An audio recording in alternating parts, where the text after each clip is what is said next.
രാവിലെ നല്ല ചൂട് പാറുന്ന പുട്ട്, മുട്ടക്കറി, മീൻകറി, കടലക്കറി, സ്ട്രോങ് ചായ, ആഹാ. പിന്നെ എന്തോ വേണം എന്ന് പറയുന്ന പോലെ നമ്മൾ രാവിലെ തൊട്ട് ഒന്നും കഴിക്കാണ്ട് നമ്മൾ ഇന്നൊരു ബ്രേക്ക്ഫാസ്റ്റ് സ്പോട്ടിലേക്ക് വന്നിരിക്കുകയാണ്.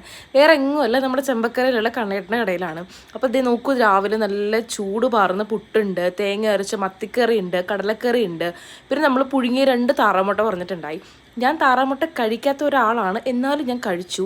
കട ദാ കണ്ടില്ലേ, ചെറിയ പരിമിതികളുള്ള കുഞ്ഞു കടയാണ്. പക്ഷെ കടയുടെ ഭംഗി നോക്കി നമ്മൾ ഒരിക്കലും ഒരു കടയിലും കയറരുത്. ഈ ചെറിയ കടയിലാണെന്നുണ്ടെങ്കിൽ നമുക്ക് അഫോർഡ് ചെയ്യാൻ പറ്റുന്ന പണവും അതുപോലെ തന്നെ നല്ല രുചിയുള്ള ഹോംലി ഫുഡും കിട്ടും. അപ്പോൾ ഇത് പറയുമ്പോൾ ഇപ്പോഴും എൻ്റെ വായിൽ വെള്ളം വരുന്നുണ്ട്. അപ്പോൾ ഇത്രയും കഴിച്ചതിൻ്റെ ഇടയ്ക്കാണ് നമ്മളൊരു കാര്യം മറന്നു പോയത്, മെയിൻ സാധനം പപ്പടം. അപ്പോൾ പപ്പടം മറന്നു പോയപ്പോൾ നമ്മൾ വിളിച്ച് പറഞ്ഞു, ചേട്ടൻ 2 പപ്പടവും കൊണ്ടു തന്നിട്ടുണ്ട്. അങ്ങനെ പപ്പടവും കടലക്കറിയും മീൻ ചാറും ഒക്കെ കൂട്ടി നന്നായിട്ടൊരു പിടി പിടിച്ചു.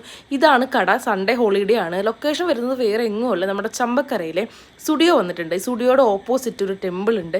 ഈ ടെമ്പിളിനോട് ചേർന്നുള്ള ഒരു കുഞ്ഞു കടയാണ്. ഹോംലി ഫുഡിന് ബെസ്റ്റ് സ്പോട്ടാണ്. അപ്പോൾ എല്ലാവരും പറ്റുകയാണെന്നുണ്ടെങ്കിൽ ഒന്ന് ട്രൈ